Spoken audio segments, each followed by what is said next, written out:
is Korean, so I'm going to speak Korean much easy. Everybody agree with me? Look like nobody agrees with me, so I have to speak English, unfortunately.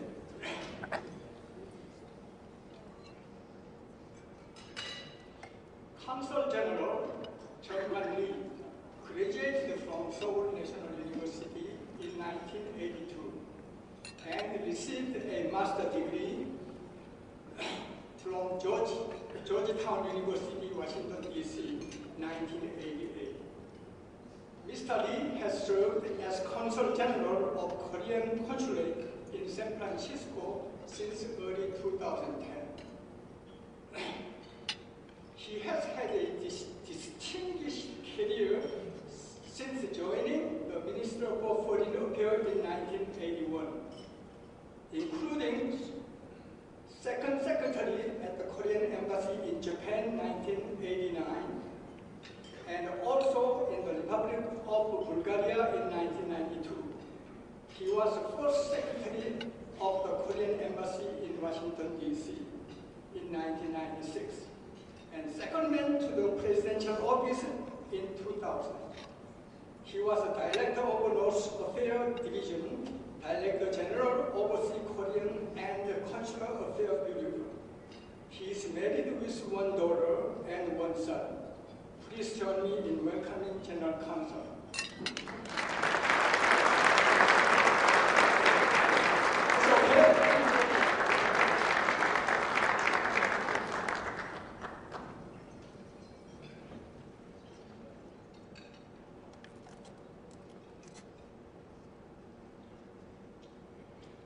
Thank you very much for a wonderful introduction.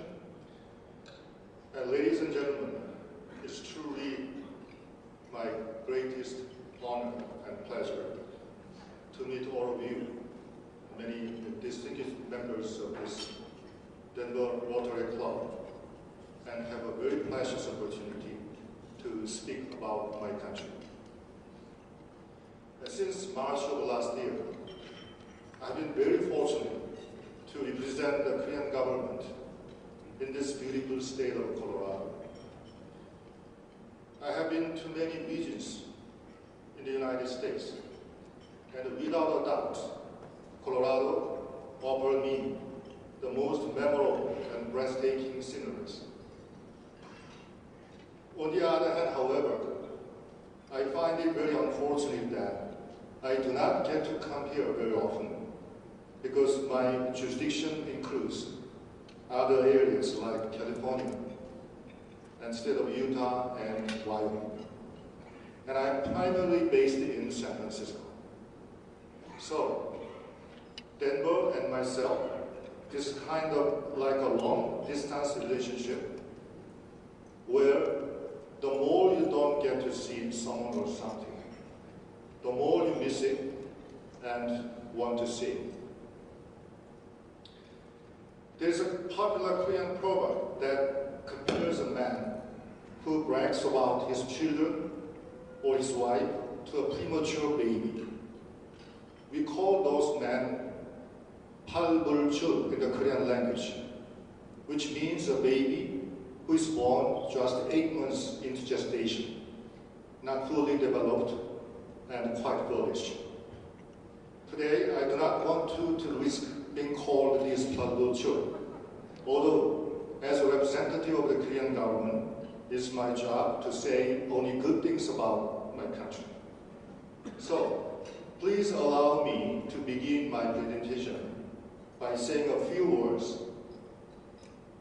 about why I think Korea is unique and different from any other country in the world, noting that there's a difference between simply bragging about my country and calling it unique. There are several reasons I firmly believe that Korea is unlike any other country in the world, first of which has to do with our very relatively old history. Korean history dates back about 5,000 years, a very long period of time in my opinion. If you have ever taken a look at a map of Asia, you will see first how small Korea is in terms of land size. You might then notice how complicated the environment surrounding Korea is, with the presence of several strong nations. What I would like to point out to you is that as such a very small country, Korea was able to maintain its sovereignty or independence for such a long time against incessant, numerous invasions from powerful neighboring countries. It is my understanding that there is no other country in the world that was able to do this.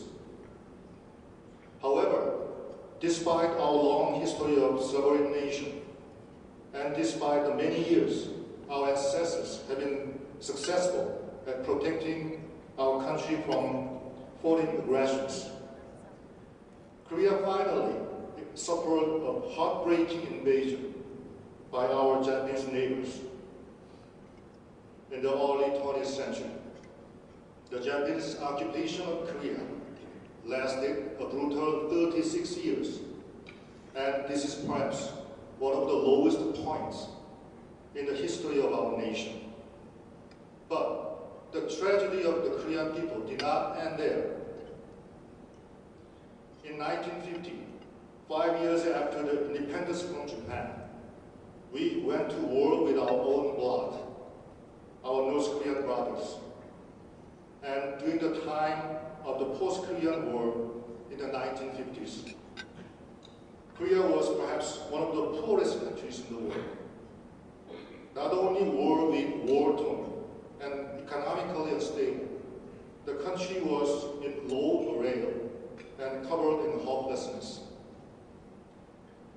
Now, fast forward 50 years, and you see Korea as it is today, the 15th biggest economy with the 7th largest volume of export in this world.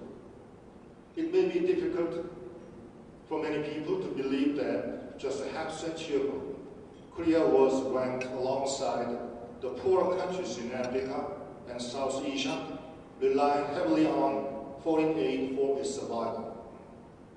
It is also remarkable to note that, as a member of OECD, Korea now gives aid to foreign countries in need. As you can see, we have completely changed our role as a member of the global economy.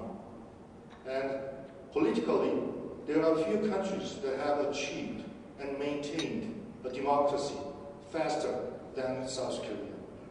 And culturally, Korea is a very influential exporter of music, art, and television shows.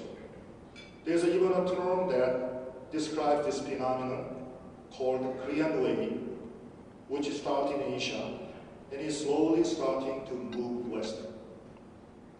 Now, I expect you to better understand why I say my country is so unique. Korea can hardly be compared with any other country in terms of historical ups and downs. If you allow me to exaggerate a little, I want to say that Korea has moved from the bottom to the peak, or from hell to heaven during the past century. Interestingly, this unique experience reminds us of the Korean lifestyle of going to the extreme, such as eating hot and very spicy food like kimchi, and drinking to the extreme, and speed first policy. But we also need to see its positive side.